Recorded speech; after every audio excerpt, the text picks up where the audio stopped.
Halo semua, kita lanjut lagi dengan topik corporate restructuring.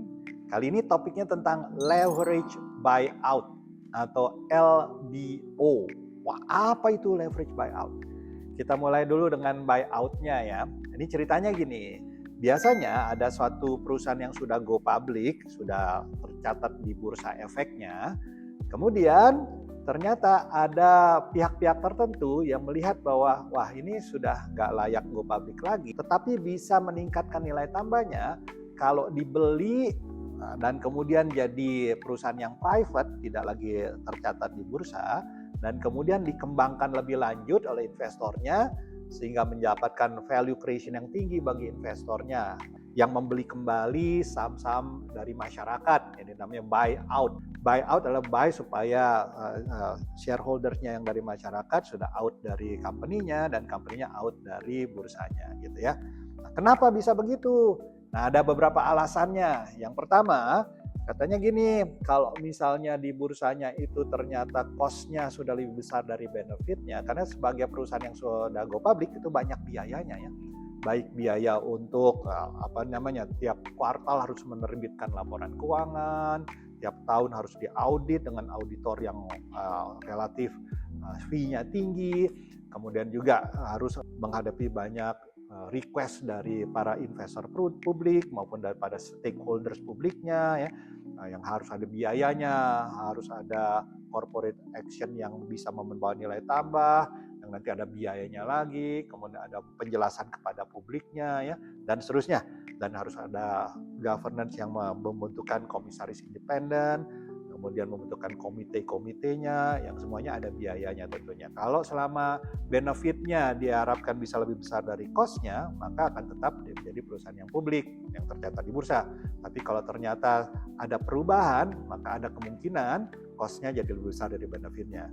Contohnya yang going private ya, transaksi going private, itu misalnya waktu salah satu perusahaan yang go public di Indonesia, Aqua ya, namanya Aqua ya, kalau Anda minum tuh ya ada apanya itu.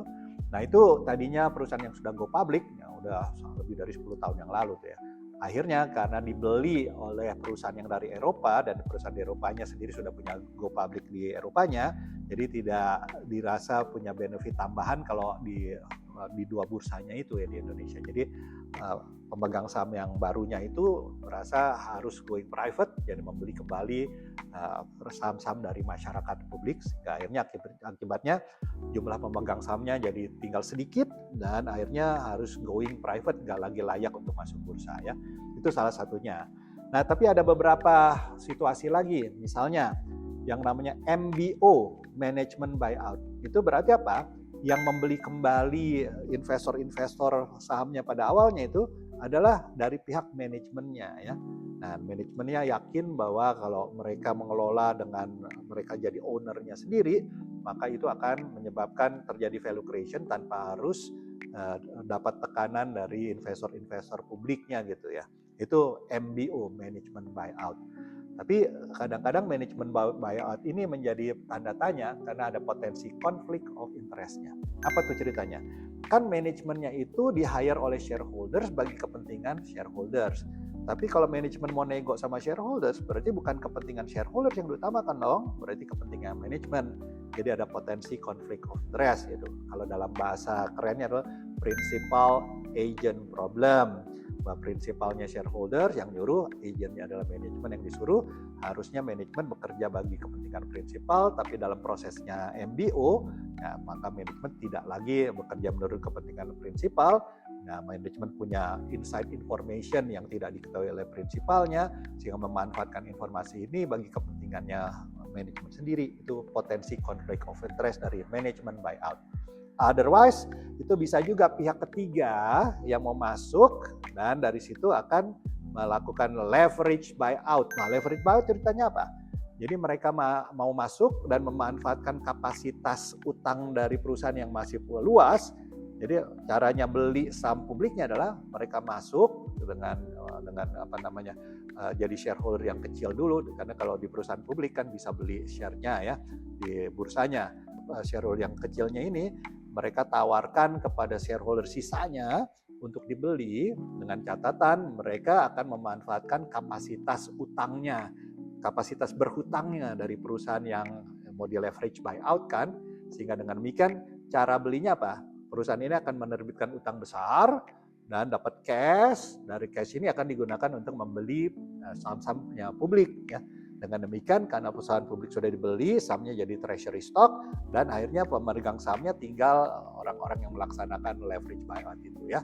Nah itu namanya leverage buyout. Okay? Nah kenapa orang yakin bahwa dengan leverage buyout itu bisa bagus? Ada beberapa kemungkinan. Yang pertama, yang dijadi sasaran untuk leverage buyout biasanya adalah perusahaan yang utangnya sedikit tapi cash flow-nya sudah stabil. Ya, jadi misalkan waktu itu ada perusahaan rokok dan kemudian perusahaan consumer good ya, yang cash flow-nya relatif stabil tapi utangnya sedikit.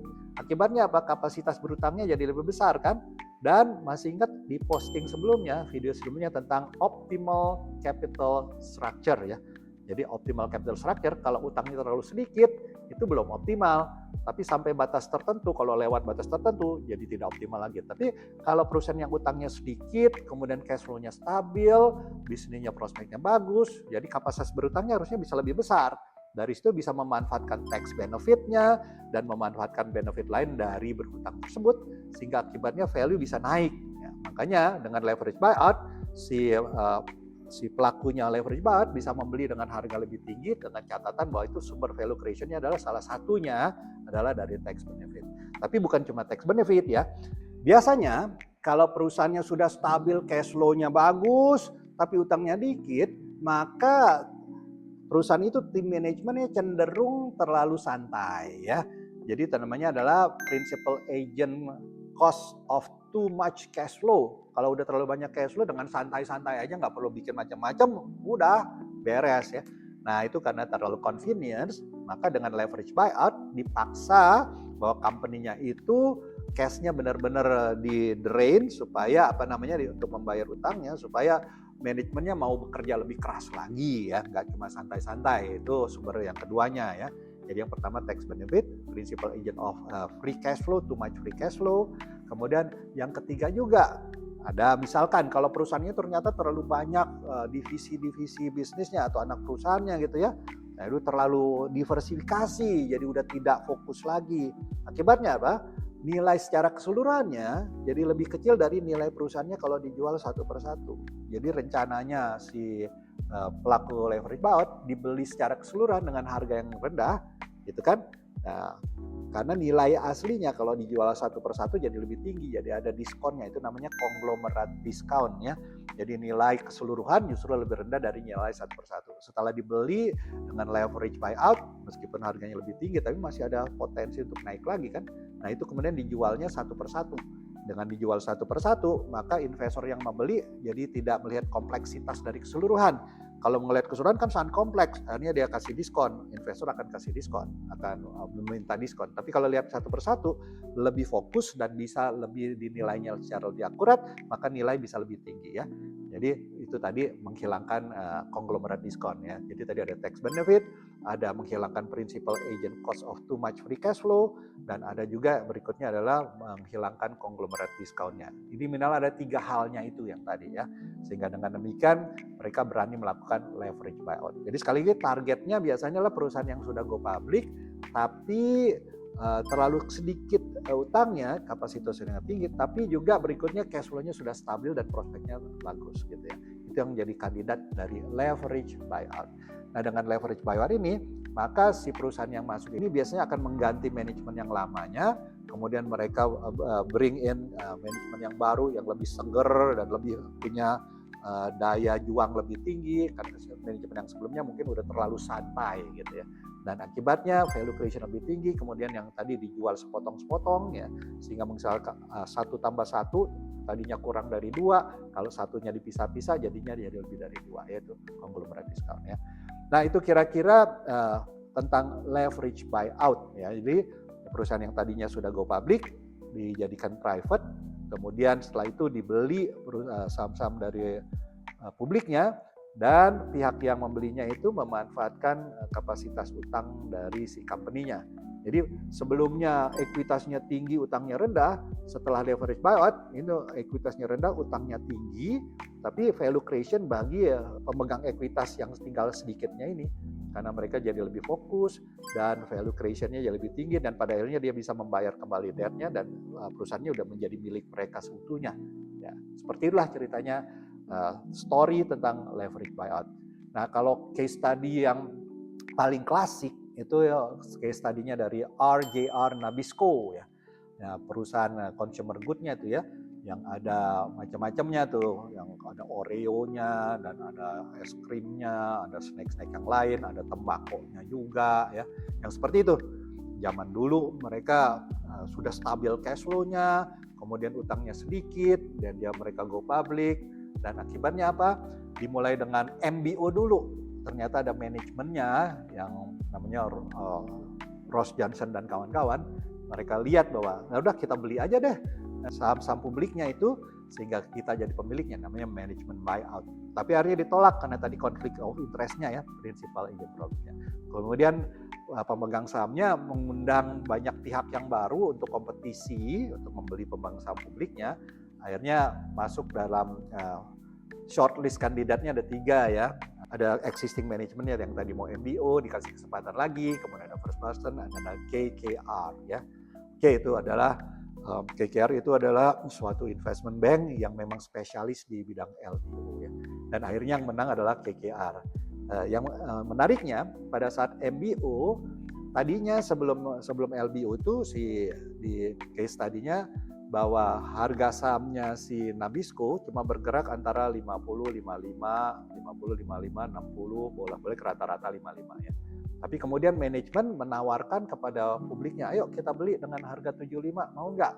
Wah, tapi kemudian manajemennya ditolak. Kenapa? Dicurigai terjadi konflik of interest tadi ya. Akhirnya si pemegang saham semuanya bikin komite mewakili pemegang saham mengundang bidder baru. Setelah mengundang bidder baru, kemudian akhirnya ada 3 short discussion, ternyata harganya jadi naik ya. Tadinya manajemennya cuma nawar 75, akhirnya naik 85, 90, dan setelah bidding akhirnya totalnya jadi 110 gitu harganya ya. Nah, itu akibatnya pemenangnya bukan lagi manajemennya, pemenangnya adalah si KKR ya. Kemudian KKR masuk, kemudian menerbitkan utang besar ya. Kemudian dari situ dia gunakan cash untuk membeli kembali saham-saham publiknya. Ya. Akhirnya si Nabisco menjadi pemilik tunggalnya adalah KKR tadi, KKR tadi ya. Oke, dari situlah terjadi LBO-nya. Dengan harapannya nanti adalah setelah LBO, maka yang tadi ya dia jualnya sepotong-sepotong, ya, menghilangkan konglomerat diskon, manajemennya diganti, menghilangkan principal agent to much free cash flow, memanfaatkan tax benefit, jadi value-nya tinggi, jadi tadinya belinya sekian, maka akannya setelah dikelola dengan baik, dilakukan restructuring dan lain-lain, maka value-nya jadi naik. Nah, itu dah sumber keuntungannya dari KKR. Nah, itulah ceritanya rekan-rekan sekalian. Nah, penjelasan tentang leverage buyout dengan ada case study-nya. Semoga bermanfaat dan jangan lupa kunjungi juga video-video lainnya yang sebelumnya biar bisa ada sambungannya. Dan kebetulan ini juga ada buku saya yang baru terbit di akhir September 2025 yang judulnya adalah Kiat Meningkatkan dan Memaksimalkan Kinerja dengan Financial Wisdom. Nah, kalau yang mau pesan, silakan pesan di publisher@ipmi.ac.id. IPMI-nya IPMI ya. Oke, semoga bermanfaat semuanya. Salam.